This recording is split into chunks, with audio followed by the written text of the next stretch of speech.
Hello everyone, कैसे हैं आप लोग। तो एलटी ग्रेड जीआईसी प्रवक्ता और जीडीसी असिस्टेंट प्रोफेसर के लिए ये जीएस का एक मेगा टेस्ट है। आज के इस टेस्ट में प्रश्नों की संख्या थोड़ी ज़्यादा है। आपको कुल मिला के 50 प्रश्न आज हल करने हैं और सभी प्रश्न क्योंकि बहुत इंपॉर्टेंट हैं, इसलिए मुझे लगा कि ये सारे प्रश्न एक साथ में आपके करवा देता हूँ। एग्ज़ाम के लिए बहुत ज़रूरी प्रश्न हैं, तो सभी प्रश्नों को आप लगा के जाइएगा। पहला क्वेश्चन देखिए, 1 मई 2025 को प्रधानमंत्री नरेंद्र मोदी ने पहले WAVES वेव्स शिखर सम्मेलन 2025 का उद्घाटन कहाँ पर किया है। एग्ज़ाम में अभी हाल ही में वेव्स का फुल फॉर्म ही पूछा गया है और आपको ये भी पता है कि पेपर सेटर जो होता है वो हाल ही में जो परीक्षाएं हुई हैं उसमें क्वेश्चंस को देखता ज़रूर है और कुछ क्वेश्चंस उसके दिमाग में धंस जाते हैं, बैठ जाते हैं, तो उनको रिपीट भी कर देता है। लेकिन ऐसा होगा कि नहीं होगा, depend on the mind makeup of the paper setter. ठीक है, जो कुछ भी है। तो 1 मई 2025 को प्रधानमंत्री नरेंद्र मोदी ने पहले वेब शिखर सम्मेलन 2025 का उद्घाटन किया था मुंबई में। इसका सही जवाब विकल्प बी है। ये पहला ही था तो इम्पॉर्टेंट है जिसका उद्घाटन मुंबई में किया गया। वेब्स का फुल फॉर्म भी मैंने कहा था ना, पूछा गया है, तो इसका फुल फॉर्म होता है world audio visuals and entertainment summit. ठीक है, तो ये होगा WAVES। ठीक है, और यह भारत में अपनी तरह का पहला सम्मेलन है। कहाँ पर हुआ? मुंबई में हुआ, याद रखिएगा। 1 मई को PM मोदी ने इसका शुभारंभ किया था। अगला क्वेश्चन है, 20वें एशियाई खेलों में किस खेल को पहली बार शामिल किया गया। आपको याद होगा जो 19वें एशियाई खेल हुए थे कहाँ पर हुए थे। कितने लोग इसमें याद कर पा रहे हैं कि जो 19वां खेल हुआ था कहाँ पर हुआ था? 19वें खेल हुए थे 2022 में। ठीक है, कहाँ पर हुआ था? हांगझाऊ चीन में इसका आयोजन किया गया था, हांगझाऊ चाइना में, जिसमें चीन जो था वो पहले स्थान पर था। चीन पहले स्थान पर था, भारत चौथे स्थान पर था। ठीक है, अब बात हो रही थी 20वें एशियाई खेलों के बारे में। तो फ्रेंड्स, ये जो 20वां संस्करण होगा इसका आयोजन 2026 में होगा। हर 4 साल पर यह खेल, 4 साल का इंटरवल होता है इसमें। तो 2022 के बाद अब 2026 में होगा और इसमें मिक्स्ड मार्शल आर्ट को शामिल किया गया है, ये याद रखना। ठीक है, आयोजन कहाँ पर होगा? जो 20वां संस्करण होगा ये कहाँ पर आयोजित होगा? तो ध्यान देना कि इसका जो आयोजन है वो जापान में किया जाएगा। ठीक है ना। अगला क्वेश्चन है, हाल ही में प्रधानमंत्री नरेंद्र मोदी ने पहले ट्रांसशिपमेंट पोर्ट विझिंजाम का उद्घाटन कहाँ पर किया है। इंपॉर्टेंट क्वेश्चन है। गुजरात, केरल, विशाखापत्तनम, गोवा। तो दोस्तों इसका उत्तर है आपका केरल, विकल्प बी आपका करेक्ट है। अगला देखिए, हाल ही में जारी ग्लोबल विंड रिपोर्ट 2025 के अनुसार विश्व स्तर पर पवन ऊर्जा क्षमता जोड़ने में भारत किस स्थान पर है। तो हाल ही में जो एक ग्लोबल विंड रिपोर्ट जारी हुई है, ये जो आंकड़े हैं सब मई जून के हैं। ठीक है, तो विश्व स्तर पर पवन ऊर्जा जोड़ने में भारत जो है 5वें स्थान पर, चौथे स्थान पर पहुंच गया है। सही जवाब इसका विकल्प डी है। भारत जो है किस स्थान पर है? चौथे स्थान पर है। और ये जो ग्लोबल विंड रिपोर्ट 2025 आई है दोस्तों, इसे किसने जारी किया है? इसका जो है इसको जारी किसने किया है? तो ध्यान दीजिएगा, global wind energy council, global wind energy council के द्वारा इसे जारी किया गया है। और इस रिपोर्ट में ये बताया गया कि पूरी दुनिया में 117 गीगावाट विंड एनर्जी कैपेसिटी को जोड़ा गया है और अब पूरी दुनिया में जो विंड एनर्जी की कैपेसिटी हो गई है वो 1136 गीगावाट हो गई है। ठीक है ना। अगला क्वेश्चन है, केंद्र सरकार द्वारा सत्र 2025-26 के लिए गन्ने की FRP, एक बात ध्यान देना, गन्ने के अलावा जो फसलें होती हैं उनमें MSP, ठीक है, ये होता है मिनिमम सपोर्ट प्राइस तय की जाती है, लेकिन गन्ने के लिए FRP तय की जाती है। ठीक है, ये याद रखना आप, ये बहुत ज़रूरी है, इसके बारे में आपको पता रहे। तो केंद्र सरकार द्वारा 2025-26 के लिए गन्ने की FRP में कितने प्रतिशत की वृद्धि की गई है। तो 2025-26 के लिए गन्ने की FRP में 4.41% की वृद्धि की गई। तो गन्ने की कीमत पहले कितनी थी? ये गन्ने की कीमत जो थी 340 रुपये पर क्विंटल थी, ये बढ़कर हो गई है 355 रुपये। ठीक है, याद रखना इसको, ध्यान देना। CACP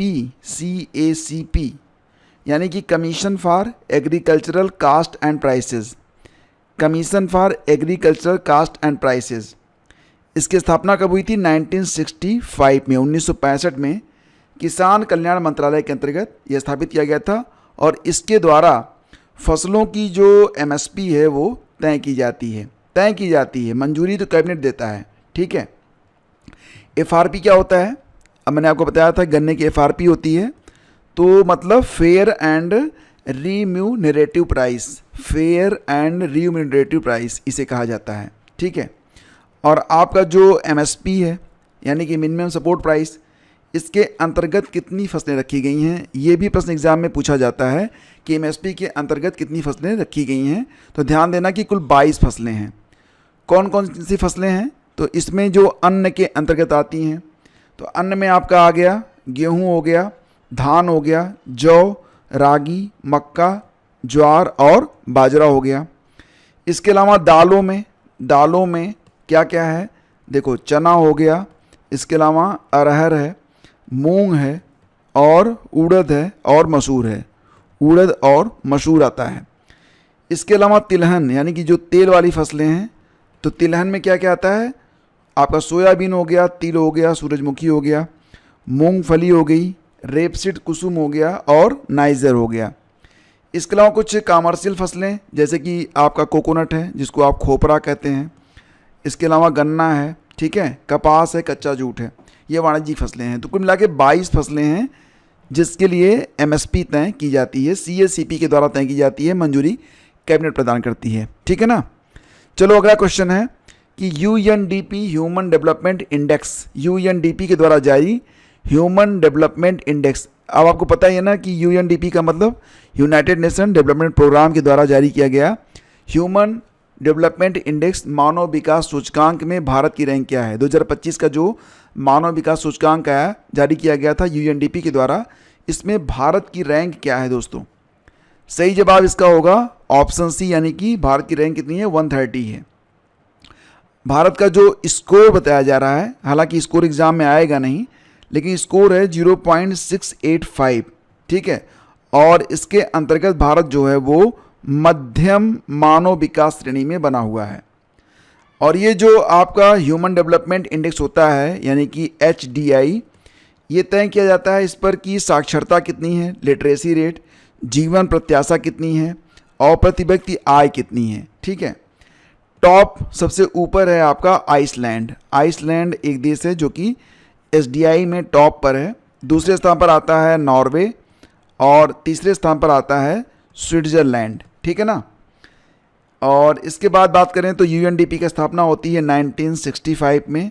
1965 में हेडक्वार्टर मिलेगा आपको कहाँ पर? न्यूयॉर्क में।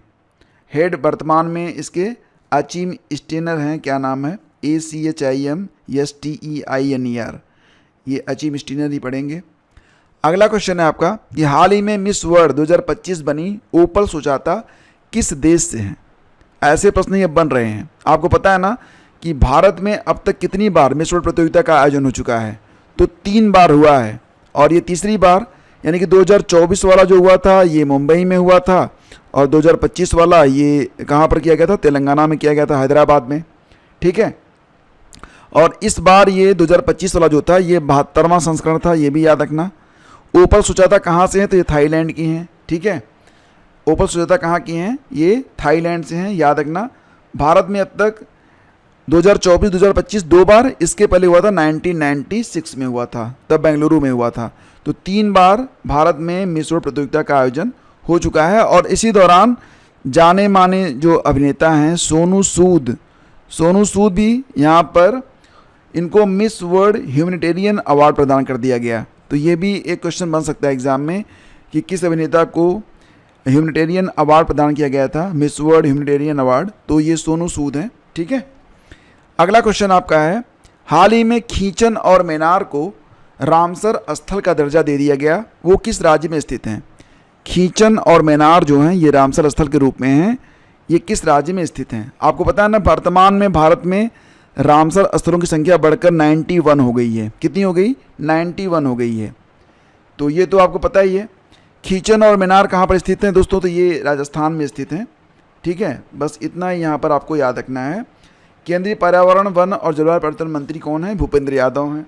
कई बार एग्जाम में ये भी आता है। ठीक है, अगला है, हाल ही में किस मंत्रालय ने उम्मीद नाम से सेंट्रल पोर्टल को लॉन्च किया है?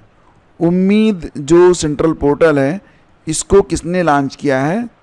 तो ये जो पोर्टल दोस्तों, इसे केंद्रीय अल्पसंख्यक मंत्रालय के द्वारा जारी किया गया है, इसे लॉन्च किया गया है। विकल्प सी आपका यहाँ पर करेक्ट है। उद्देश्य है जो वक्फ संपत्तियाँ हैं, वक्फ संपत्तियों का पारदर्शी पंजीकरण सुनिश्चित करना और लंबे समय से चले आ रहे संपत्ति विवादों को सुलझाना। ठीक है, इसके बाद है, विश्व मस्तिष्क ट्यूमर दिवस कब मनाया गया? ये एक इम्पॉर्टेंट क्वेश्चन है। विश्व मस्तिष्क ट्यूमर दिवस, तो ये मनाया जाता है दोस्तों कब? 8 जून को। ठीक है, इसकी एक थीम भी है, 2025 में इसकी एक थीम है, brain health for all ages. ये इम्पॉर्टेंट है एग्ज़ाम के लिए, और इसकी थीम याद रखिएगा, brain health for all ages. ठीक है, ये इसकी थीम है। विश्व ब्रेन डे, जो वर्ल्ड ब्रेन डे होता है, देखो यहाँ पर क्या बात हो रही है, विश्व मस्तिष्क ट्यूमर दिवस, ये होता है 8 जून को। एक आप मनाते हैं WORLD, world brain day. World brain day ये कब मनाया जाता है? ये मनाया जाता है प्रतिवर्ष 22 जुलाई को। ठीक है, अगला क्वेश्चन है, सकल घरेलू उत्पाद के लिए नया आधार वर्ष तय किया गया है। तो सकल घरेलू उत्पाद यानी कि ग्रास डोमेस्टिक प्रोडक्ट, GDP के लिए जो नया आधार वर्ष होगा, कौन सा होगा? तो याद रखना, ये 2022-23 तय किया गया है। विकल्प सी आपका यहाँ पर बिल्कुल सही है। सकल घरेलू उत्पाद के लिए जो आधार वर्ष होगा कितना होगा? 2022-23 होगा। ठीक है ना। अगला क्वेश्चन है, जून 2025 में ब्रिक्स के भागीदार देश के रूप में कौन सा देश शामिल हुआ है? तो जून 2025 में ब्रिक्स का भागीदार देश बन गया है वियतनाम। विकल्प ए आपका यहाँ पर सही है, वियतनाम। ठीक है, वियतनाम 10वां ब्रिक्स भागीदार देश बना है, ये भी याद रखना। और रही बात ब्रिक्स के बारे में, थोड़ा जान लो। ब्रिक्स जब बना था तब ये केवल ब्रिक था। इसकी स्थापना हुई थी 2001 में, साउथ अफ्रीका से शामिल होता है कब? 2010 में। फिर ये ब्रिक जो था वो ब्रिक्स में कन्वर्ट होता है। ठीक है, इसकी जो पहली बैठक हुई थी 2009 में हुई थी। कहाँ पर हुई थी? रूस के एकातेरिनबर्ग में हुई थी। ठीक है, और 2024 की जो बैठक हुई थी कहाँ पर हुई थी? कितने लोगों को याद आ रहा है? इसकी 16वीं बैठक थी, जो कि हुई थी कहाँ पर? रूस में ही हुई थी। और 2025 की बैठक जो कि 17वीं बैठक है, ये कहाँ पर हुई? तो ब्राज़ील में हुई। अगला क्वेश्चन है, भारत की 16वीं जनगणना 2027 से पहले चरण की शुरुआत कब से होगी? आपको पता है ना कि जो भारत की 16वीं जनगणना होने जा रही है, भारत की जनगणना कब शुरू हुई थी? 1981 में पहली बार हुई थी, और तब से देखा जाए तो यह 16वीं जनगणना है और 2027 में होने जा रही है।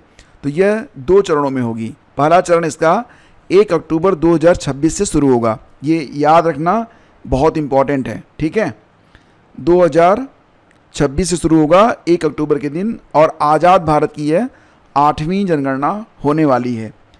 तो पहला चरण 1 अक्टूबर 2026 को होगा, और इस चरण में लद्दाख, जम्मू, हिमाचल प्रदेश और उत्तराखंड में जनगणना की जाएगी। दूसरा चरण 1 मार्च 2027 से स्टार्ट होगा। ये क्वेश्चन देखो, क्वेश्चन नंबर 15 है कि alarm WLS wild life sanctuary, जो कि भारत की पहली बटरफ्लाई सेंचुरी बनी है, ये कहाँ पर स्थित है?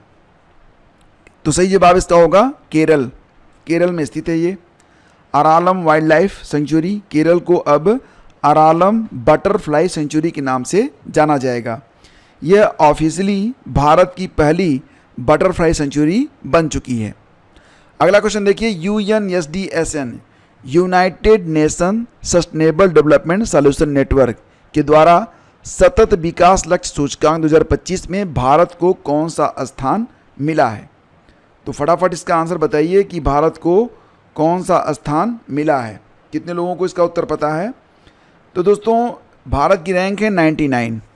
भारत जो है 99वें स्थान पर है। ठीक है, और थोड़ा सा और बता दें आपको, तो 2025 में इसका यह 10वां एडिशन है, 10th एडिशन है। और कुल मिला के 167 देशों में भारत जो है वो 99वें स्थान पर है। टॉप 3 में कौन है? तो पहला स्थान मिला है फिनलैंड को, दूसरा स्थान मिला है स्वीडन को और तीसरा स्थान मिला है किसको? डेनमार्क को। ठीक है, और अंतिम स्थान पर कौन है? साउथ सूडान है। अगला क्वेश्चन है, निम्नलिखित में कौन सा रेप्टाइल्स है जो रेप्टाइल्स वर्ग का जंतु नहीं है? कौन सा सरीसृप यानी कि रेप्टाइल्स वर्ग का जंतु नहीं है? कछुआ, ऑस्ट्रिच, उड़न छिपकली और किंग कोबरा में कौन सा रेप्टाइल्स नहीं है? अच्छा क्वेश्चन है ये, और ये पूछा भी गया था हाल ही में, शायद ROR में आया था क्या। तो इसमें जो आपका उत्तर है दोस्तों ये ऑस्ट्रिच है। ऑस्ट्रिच क्या है? ये पक्षी है, रेप्टाइल्स नहीं है बल्कि यह पक्षी है। ठीक है, अगला क्वेश्चन देखिए, सूची 1 को सूची 2 से आपको सुमेलित करना था। तो अम्ल वर्षा, प्रकाश, रासायनिक धुंध, हीमोग्लोबिन के साथ संयोजन और ओजोन परत की कमी, किस यौगिक से आप किसको मैच करेंगे? आपको पता है ना कि जब सल्फर डाइऑक्साइड होती है, पानी में मिलती है, तो क्या होती है? H2SO4 बनता है, मतलब अम्ल वर्षा होने लगती है। ठीक है, और रही बात हीमोग्लोबिन के साथ संयोजन कौन करता है? कार्बन मोनोऑक्साइड करता है। ठीक है, ओजोन परत की कमी, ओजोन परत की कमी क्लोरोफ्लोरोकार्बन यानी कि CFC। ठीक है, अब एक और बच रहा है, प्रकाश, रासायनिक धुंध, असंतृप्त हाइड्रोकार्बन होते हैं। ठीक है, तो इस प्रकार से इसको आप मैच करा लेंगे। अगला क्वेश्चन देखिए, ग्रीन हाउस गैसों का उत्सर्जन यानी कि इमिशन किस प्रकार के विकिरण रेडिएशन से होता है? अच्छा प्रश्न है ये, और इसका उत्तर क्या बनेगा फटाफट बताओ आप लोग। तो दोस्तों यहाँ पर ग्रीन हाउस गैसों का इमिशन जो होता है ये अवरक्त, जिसको आप क्या कहते हैं? इंफ्रारेड। इंफ्रारेड, ठीक है, तो विकल्प सी आपका सही है, इंफ्रारेड रेडिएशन से होता है ग्रीन हाउस गैसों का उत्सर्जन। प्रोबायोटिक शब्द किसके लिए प्रयुक्त किया जाता है? प्रोबायोटिक शब्द जो होता है ये किसके लिए प्रयोग में लाया जाता है? जैविक खाद्य, एंटासिड, एंटीबायोटिक, सजीव सूक्ष्मजीवी खाद्य संपूरक, और यही है आपका दही में पाया जाता है प्रोबायोटिक, जिसमें क्या होते हैं? सजीव सूक्ष्मजीवी खाद्य संपूरक होते हैं। तो विकल्प डी आपका यहाँ पर करेक्ट है। ठीक है, आलू का सैथिल रोग WILT विल्ट किसके कारण होता है? ये क्वेश्चन बहुत अच्छा है और एग्ज़ाम में अभी हाल ही में पूछा भी गया था। ठीक है, तो बताइए इसका आंसर क्या होगा? आलू का सैथिल रोग विल्ट, तो दोस्तों ये होता है जीवाणुओं के कारण, यानी कि विकल्प ए आपका करेक्ट है। जबकि बात करें आलू का जो एक और रोग है जिसको कहते हैं पोटैटो मोज़ेक, पोटैटो मोज़ेक दोस्तों ये वायरस से होता है। ठीक है ना।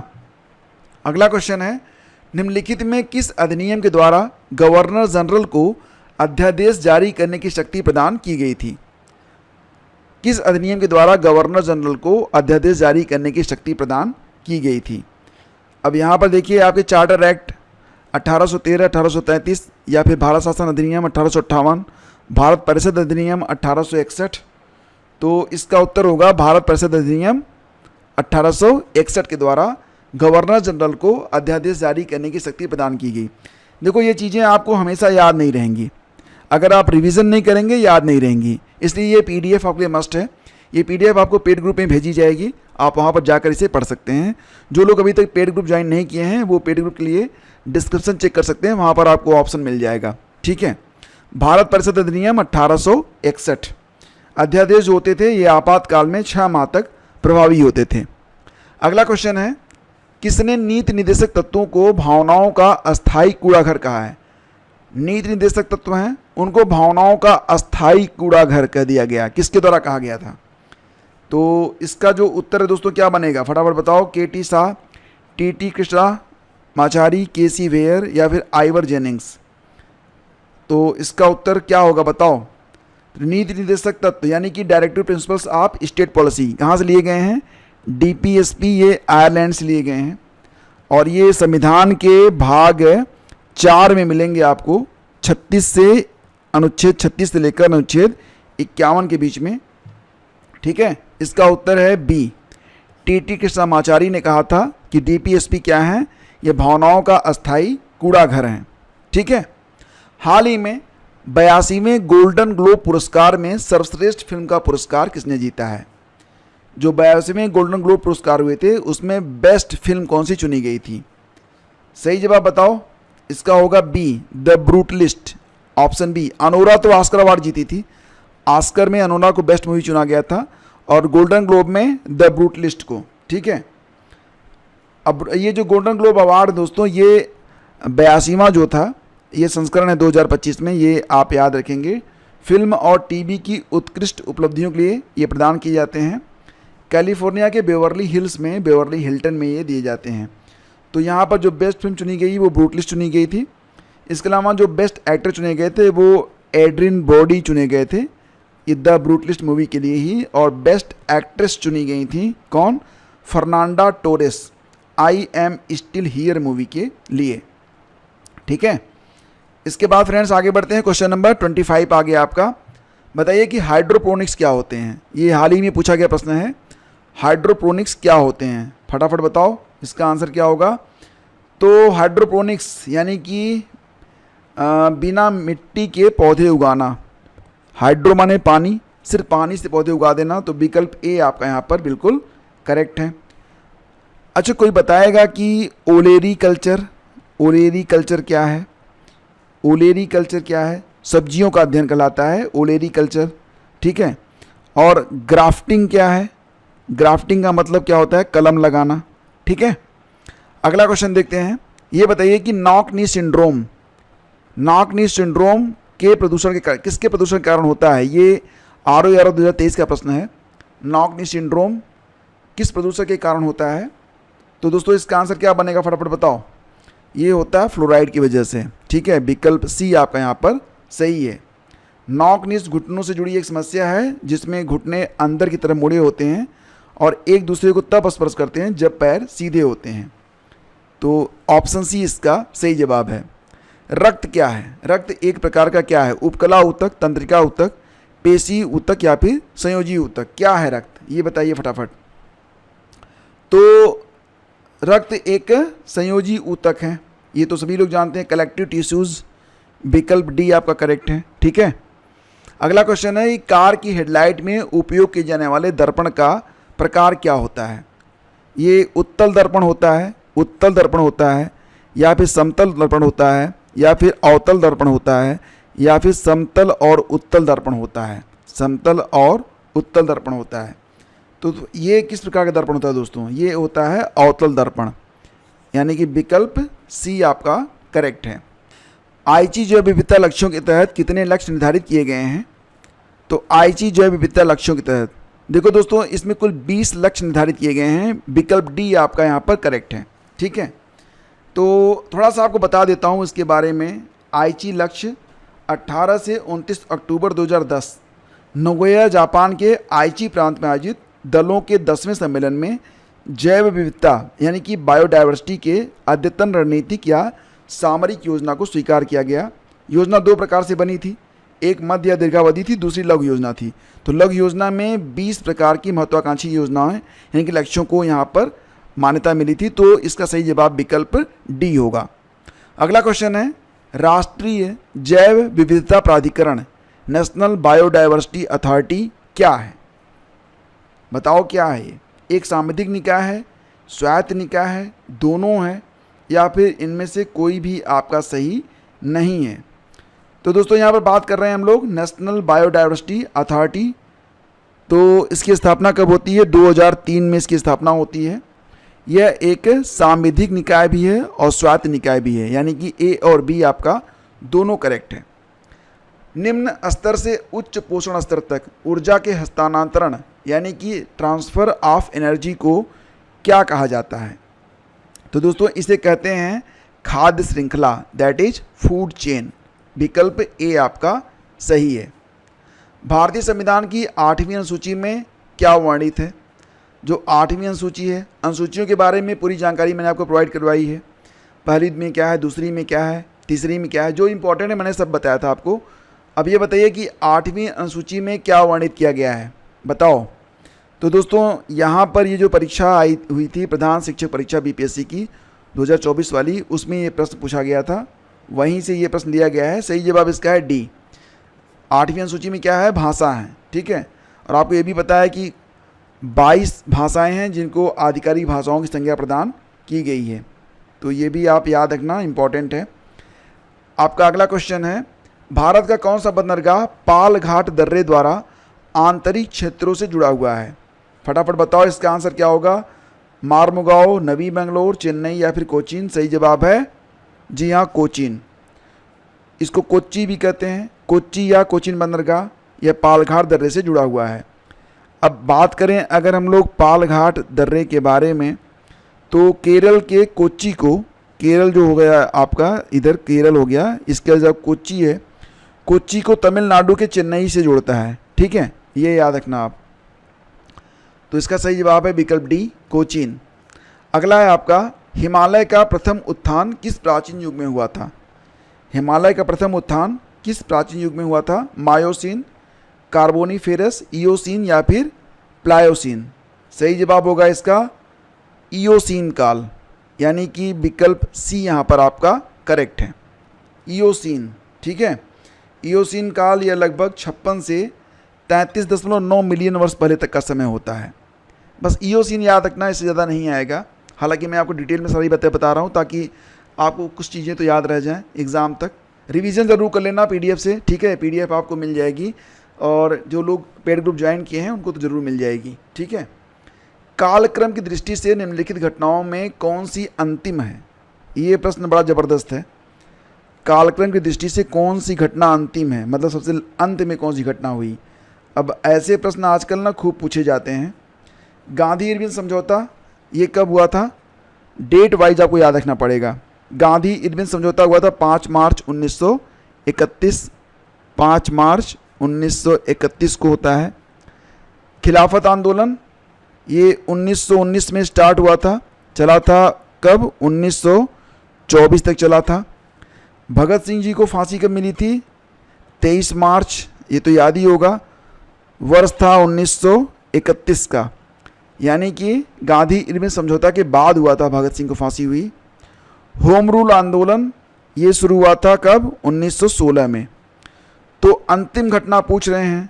ठीक है, इसके अलावा एक और है, भारतीय राष्ट्रीय कांग्रेस का कराची अधिवेशन कब हुआ था? तो ये घटना है 29 मार्च की, 29 मार्च 1931 की घटना है। ठीक, अब आप यहाँ पर बहुत आराम से देख सकते हैं कि यही घटना सबसे लास्ट वाली है।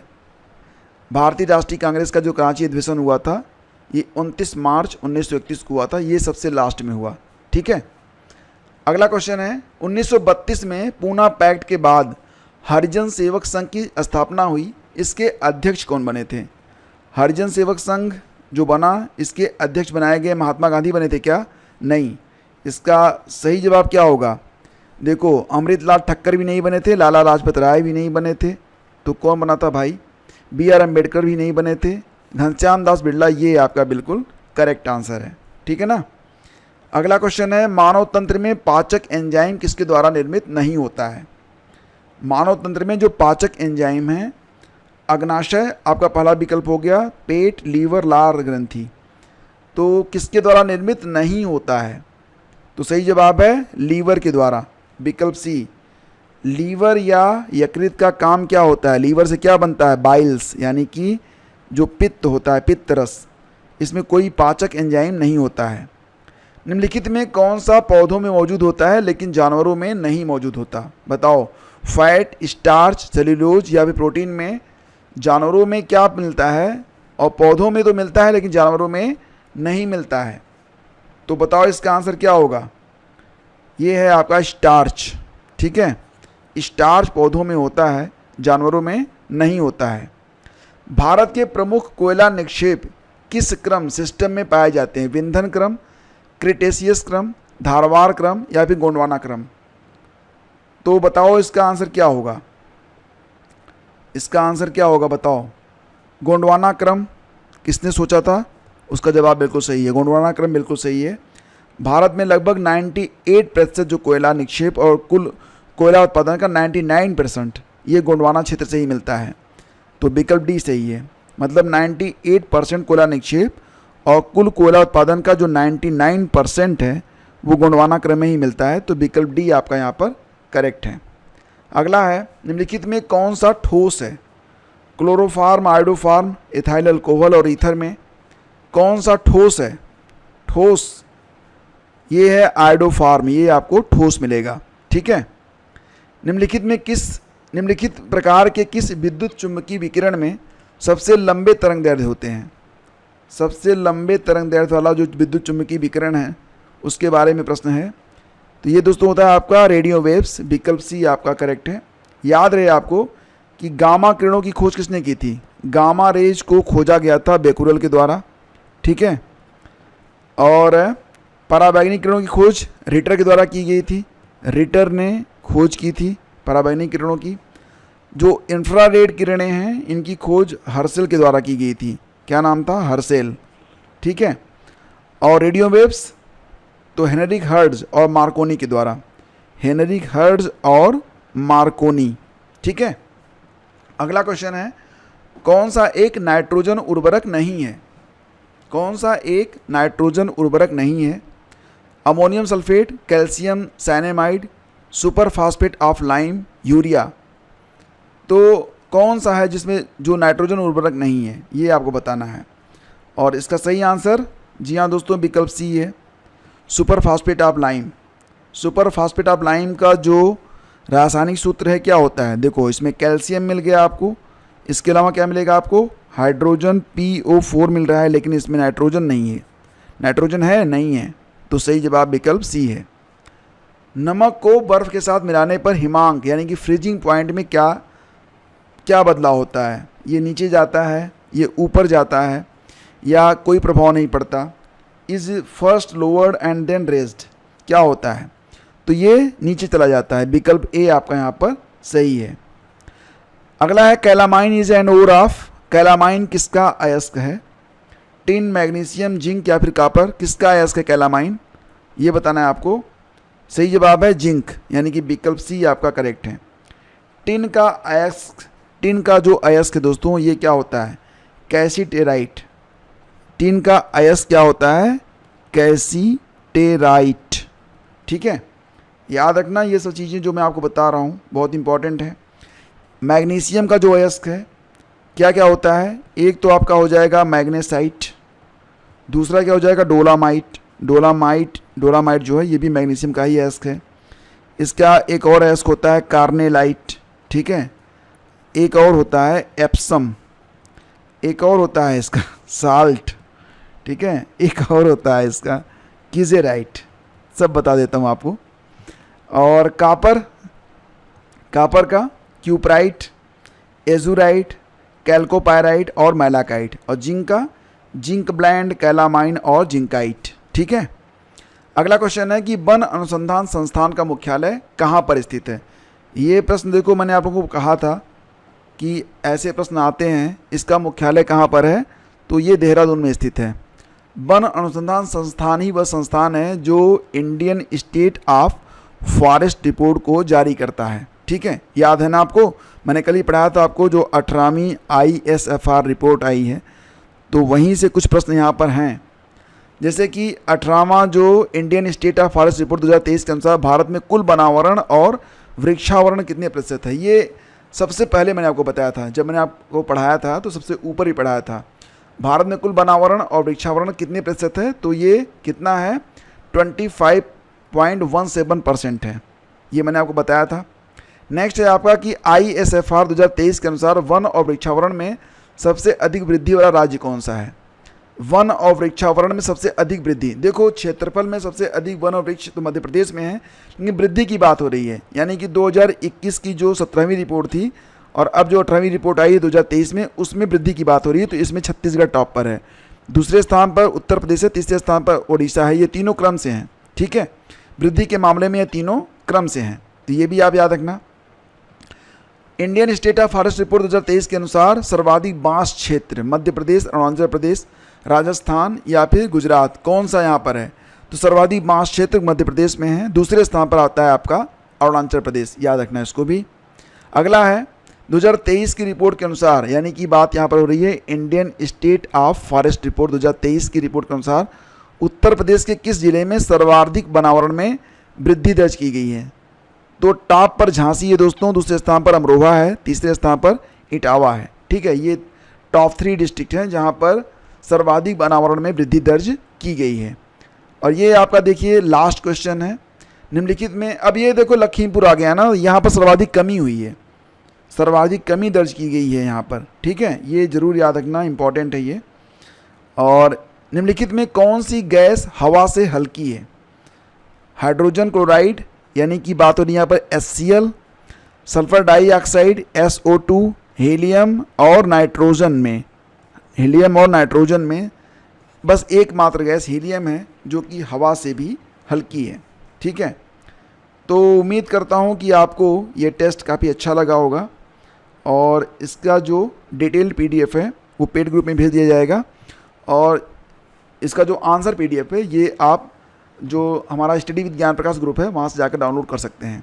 Thank you, please do like and share.